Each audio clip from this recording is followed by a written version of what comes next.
ఈరోజు ఒక ప్రముఖమైనటువంటి వ్యక్తి వికారాబాద్ జిల్లా పరిగి నియోజకవర్గం ప్రస్తుతం పరిగి మున్సిపల్ 4వ వార్డు కౌన్సిలర్గా అభ్యర్థిగా పోటీ చేస్తున్నటువంటి వ్యక్తి ఇజాబ్ ఉన్నీసా గారి యొక్క మొదటి కొడుకు అంటే పెద్ద కొడుకు. ఆయన నుండి వాస్తవానికి ఇప్పుడు జరుగుతున్న ఎలక్షన్లో తమ కుటుంబం తరపున పోటీ చేయడం జరుగుతుంది. వాళ్ళ అమ్మని నిలబెట్టుకోవడం జరిగింది. మరి ఇంతకుముందు వాళ్ళ యొక్క పరిస్థితులు ఏంటివి? ఏమైనా సర్పంచ్ పదవులు చేసిరా, లేకపోతే ఇప్పుడే డైరెక్ట్గా రాజకీయంలోకి వచ్చిరా? మరి ఒకవేళ చేస్తే ఎలాంటి పరిస్థితుల్లో ఉన్నారు, భవిష్యత్తు ప్రణాళిక అయింది అనే అంశాలను తన పెద్ద కుమారునితో తెలుసుకునే ప్రయత్నం చేద్దాం. అతని పేరే సయ్యద్ మహమ్మద్ హుస్సేన్ గారు. సింపుల్గా తనని పటేల్ అని కూడా అంటారు. పటేల్ అంటే గుర్తుపట్టని వ్యక్తులే ఉండరు. మరి అలాంటి వ్యక్తితో మనం పరిచయం చేసుకుంటున్నాం. అన్న నమస్తే. నమస్తే సార్, చెప్పండి. నా పేరు సయ్యద్ హుస్సేన్ మహమ్మద్ పేరు పిలుస్తారు. ఓకే. అయితే మా నాన్న మా ఊరికి ఫస్ట్ సర్పంచ్ ఎప్పుడు? 81లో. ఓకే. ఫస్ట్ గ్రామ పంచాయతీ బైఫర్కేషన్ అయినప్పటి నుంచి. ఏ దాని నుంచి అయింది? సుల్తాన్పూర్ పరిగి నుంచి అయింది. ఓకే. అయినప్పుడు మా నాయన ఫస్ట్ సర్పంచ్. 2019లో మా అమ్మ ఆఖరి సర్పంచ్. మీ గ్రామానికి మొదటి సర్పంచ్ మీ నాన్న? మా నాన్న చివరి సర్పంచ్ మా మదరు. ఓకే. మీ అమ్మ మీ నాన్న మల్కాపూర్కి. Okay, right. అంటే ఇప్పుడు కౌన్సిల్గా మారిపోయింది. కౌన్సిలర్ గిట్ట మొదటి కౌన్సిలర్ అవుతామని ఆశిస్తున్నారు. మా విలేజర్స్ అంతా మాకు సపోర్ట్ గట్టిగా ఉన్నారు. ఓకే. మాకు ఫ్యామిలీ లాగా ఉంటారు మా వాళ్ళు. ఎంతమంది జనాభా ఉంది ఇప్పుడు మీకు? మాకు 850 జనాభా ఉన్నది. ఓకే. పరిగి ఒక 500 కలిపారు. ఓకే. మొత్తం 1400 చిల్లర ఓటింగ్ ఉన్నది. ఓకే. అందులో మా ఊర్లో మాకు అందరు మంచిగా ఉంటారు, అనుకూలంగా ఉండి మాకు అందరు సహకరించి మాకు మెజారిటీ ఇస్తారని మాకు ఉన్న నమ్మకం ఉన్నది. మేము హామీ తీసుకున్నాం అందరితోటి. అవును, ఇంతకు ముందే కదా మీరు సర్పంచ్ ఉన్నది లాస్ట్ టైం? ఉన్నాం. దాని తర్వాత ఇదే కదా ఇప్పుడు ఎలక్షన్? అంటే election first election B form election first మాది ఇది. ఓకే. ఇప్పుడు నేనేమంటున్నానంటే ఇంతకు ముందు మీరు సర్పంచ్గా చేసారు అంటే గతం వదిలిపెట్టండి, ప్రస్తుతం లాస్ట్ సర్పంచ్ అనుకోండి మీ అమ్మగారు, ఏమేమి కార్యక్రమాలు చేసారు ఊర్లో? ప్రతి ఇంటికి బాత్రూమ్ కట్టించినాం. అంటే సొంత డబ్బులా లేకపోతే గవర్నమెంట్ డబ్బులే. అంటే అవేర్నెస్ తెచ్చి బాత్రూమ్ లాట్రిన్ బయటకు పోవద్దు, హెల్త్ మంచిగా ఉండాలని హెల్త్ మీద పెట్టినాం. ఎందుకంటే ఈ మురుగునీరు దీని నుంచి రోగాలు వస్తాయి పిల్లలు కానీ దాని ఉద్దేశం పెట్టుకుని బాత్రూమ్ కట్టించినాం. ఓకే. ఆ తర్వాత అండర్ గ్రౌండ్ ఎయిర్నెస్ వ్యవస్థ తెచ్చినాం. ఓకే. తెచ్చి దాని మీద అండర్ గ్రౌండ్ వ్యవస్థ కూడా సీసీ రోడ్ తెచ్చినాం. అట్లా దాదాపు అనుకున్న టార్గెట్ 70% కంప్లీట్ చేసినాం. ఓకే. కొన్ని కారణాల వల్ల 30% వరకు ఆగిపోయింది. ఓకే. మాకేందంటే కొద్దిగా ఆర్థిక పరిస్థితులు బాగాలేక గవర్నమెంట్ ఫండ్ ఇవ్వలేక వల్ల.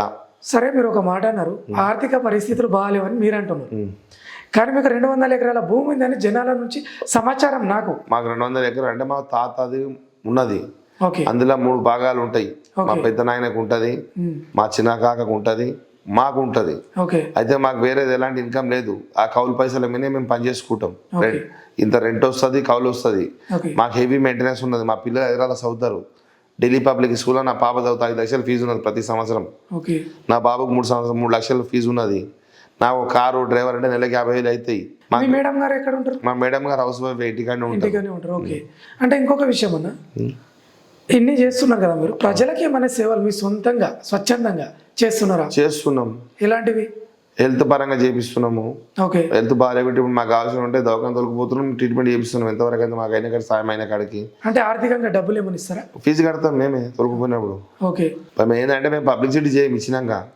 మాకు నమ్మిన వాళ్ళకి ఏమైనా చేస్తాం మేము. అవసరం ఉంటే మాది ఒక దగ్గర భూమి అయినా ఇస్తాం మేము, అమ్మాయి అయినా అవసరం పడితే. అంటే అట్లాంటి పరిస్థితి ఎప్పుడన్నా వచ్చిందా? వస్తే ఇచ్చినాం, అప్పులు చేసి లోన్లు తెచ్చి ఇచ్చినాం, కట్టినాం మేమే. వాళ్ళు కట్టి మాకు అందరు మాకు అనుకూలం ఉంటారు. మాకు ఎవడు మోసం చేయలేపడరు మా ఊరోళ్ళు. మేము వాళ్ళకి చేయలే. ఓకే. అంటే నమ్మకంగా వ్యవస్థ నడుస్తుంది. నమ్మకం వ్యవస్థ నడుస్తుంది. మాకు బాగా మా సొంతూళ్ళని నమ్ముతారు మా వాళ్ళు. అయితే ఒక విషయం అన్న, మీరు అన్న మాట ప్రకారం ఇంతకుముందు సర్పంచ్ గెలిచారు చివరి టైం, కానీ అప్పుడు ప్రజలను పట్టించుకోలేరు అన్నారు కొందరు, నిజమేనా? మేము ఎవరు పట్టించుకోలేమంటే ఇప్పుడు ఏముంటాయి, కొన్ని గల్లీ కక్షలు ఉంటాయి. అలా మేము లేదు, ఇద్దరు మా వాళ్ళు ఉంటారు, ఏమని చెప్తాం మేము? మాకు అంటే న్యాయం అనేది ఒకటి ఉంటుంది కదా. న్యాయం చెప్పినాం, కొన్ని సందర్భాలు విన్నారు, నాకు చెప్పు అంటారు. రెండు మా కళ్ళు లాంటివి, కళ్ళని ఇచ్చిపెట్టినాం. అలాంటి సమయంలో పట్టించుకోలేదు. కొన్ని 3-4 జరిగింది అట్లా. ఇద్దరు మా వాళ్ళు ఏమని చెప్పాలి మేము?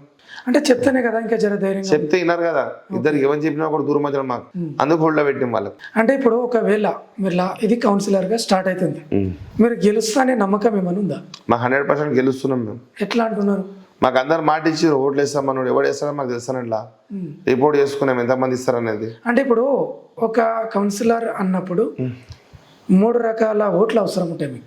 కాంగ్రెస్ కావచ్చు, బీఆర్ఎస్ కావచ్చు, బీజేపీ కావచ్చు, ఇంకా ఇతర పార్టీలు కావచ్చు.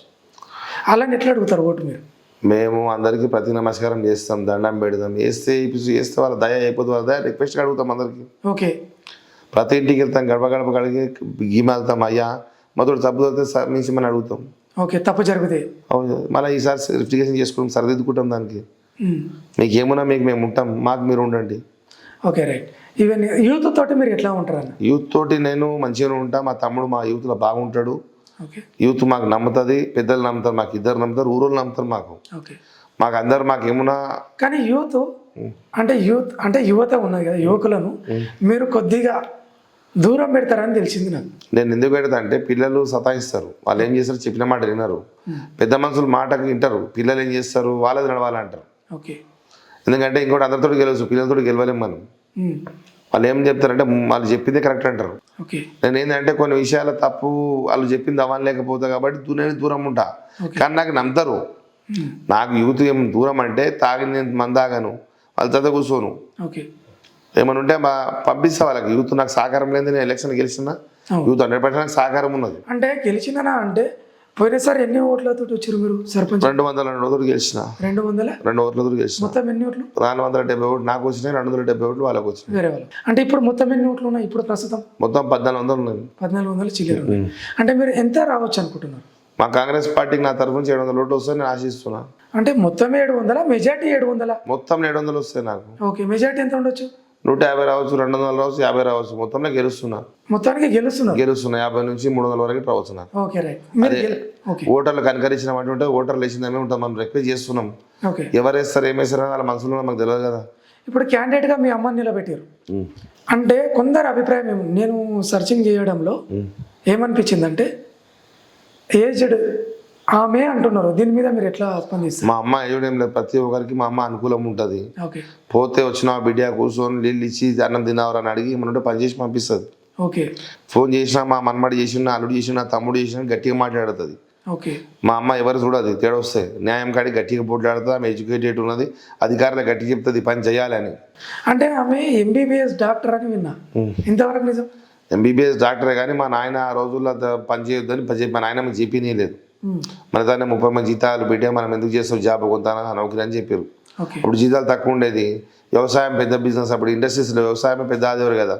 మనమే ఒకరికి పంతాన 30 మంది పని చేస్తుంది, నువ్వు దాని పని చేస్తే మాకు వెళ్ళి ఉంటాం చేయలేరు మా అమ్మకి. అంటే ఇప్పుడు ఇంటికైనా సేవ చేస్తుంది మా అమ్మ. ఫుల్ టైం పబ్లిక్లో ఉంటుంది, ఇంటికి పోవాలి, ఏమైనా ప్రాబ్లం ఉంటే బండి మీద ఇంటికి తీసుకొచ్చి వస్తుంది, పొద్దున కూర్చుంటుంది అని. అవును, అసలు సేవ అంటే ఏం సేవ చేస్తుంది మీ అమ్మ? మా అమ్మ ఏమైనా పంచాయతీ ఉంటే చెప్తుంది గట్టిగా. ఓకే. న్యాయం ఇంకా మేము చెప్పాం కానీ మా అమ్మ గట్టిగా చెప్తుంది, నీ తప్పు ఇది, నీ తప్పు. ఓకే. ఇప్పుడు ఏమైనా సమస్యలు, భార్యాభర్తల సమస్యలు ఉంటే సంజాయిస్తుంది, బిడ్డ మీరు మంచిగా ఉండాలి, మంచిగా చేసుకోవాలని. ఏమైనా సాయం చేస్తుంది లోపల ఇంట్లో. ఏమి ఇస్తుంది తెలియకుండా ఇస్తే తెలియకుండా తీసుకుంటాం మన ఇట్లా. ఓకే. మేము కూర తిన్నామని బొక్కలు మెడలేసుకుని తిరిగాం. ఓకే. మాకు ప్రేమ ఉన్న లోపలనే తినిపించుకుంటాం. మాకు అందరూ అనుకూలం ఉంటారు, ఎవరు మాకు తెలుసు కాబట్టి మేము దిగినామని అట్లా.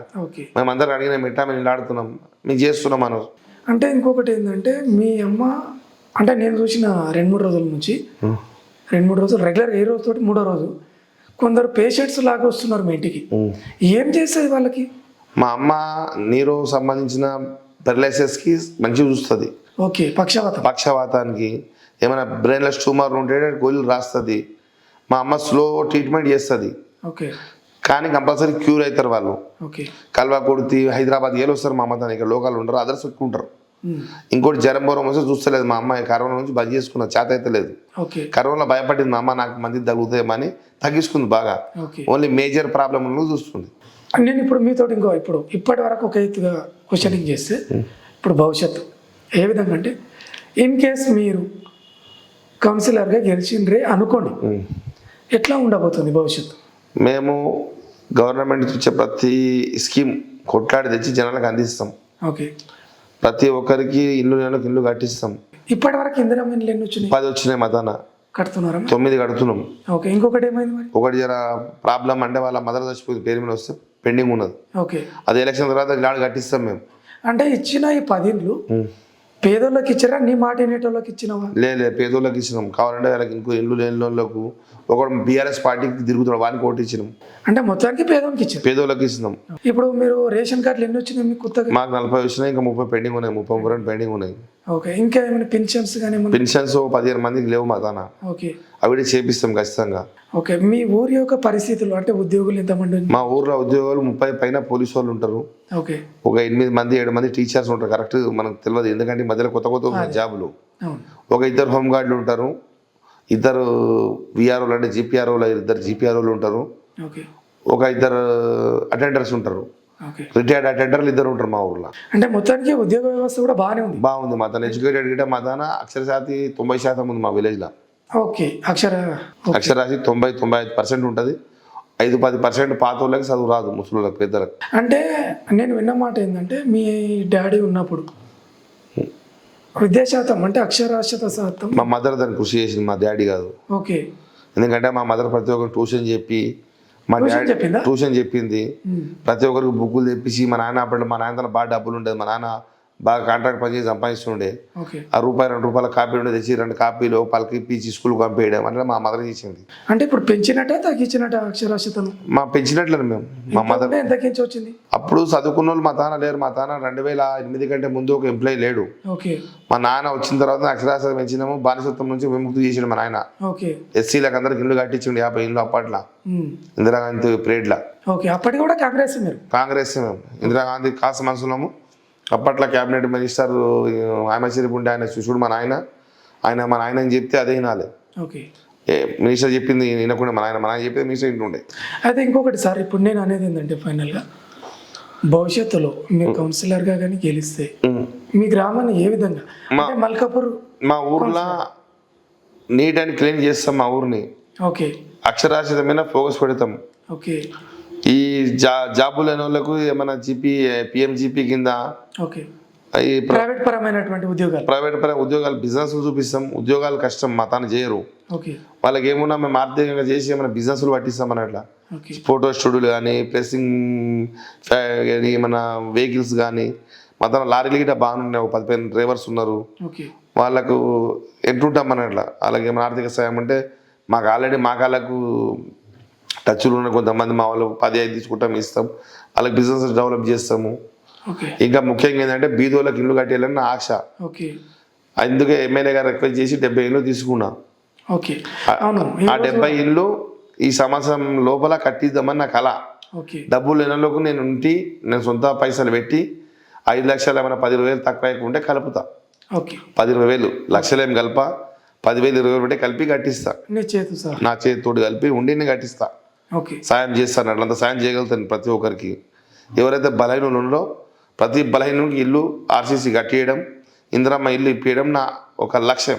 టిఆర్ఆర్ గారు మీతోటి అంటే మీరు టిఆర్ఆర్తో ఎలా ఉంటారు? మేము టిఆర్ఆర్ నమ్ముకున్నాం.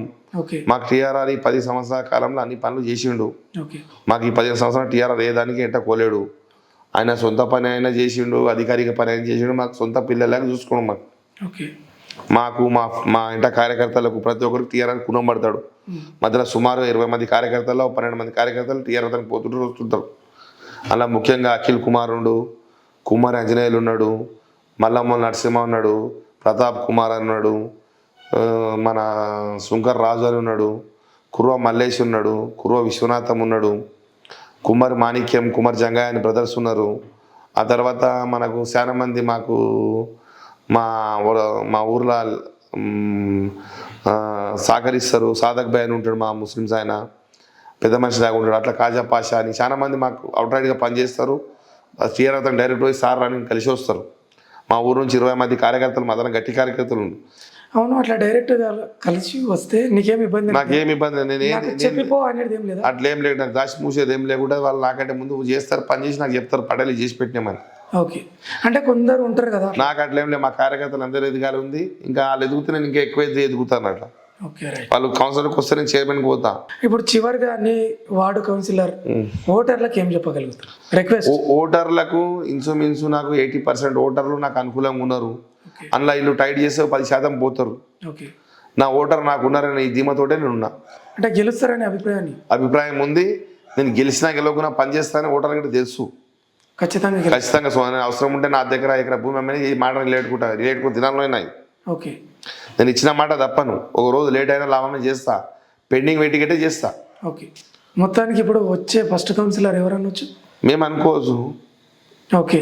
భగవంతుని చేతి ఉంది, భగవంతుని ఇజాబునిస్సా ఇజాబునిస్తా. మా ఫ్యామిలీ నుంచి మొదటి సర్పంచ్ మేమే, మొదటి కౌన్సిలర్ మేమే అని మీరు అనుకుంటున్నారు? అనుకుంటున్నా. 3 రోజులు చేయాలని అందరికి ఉన్నది.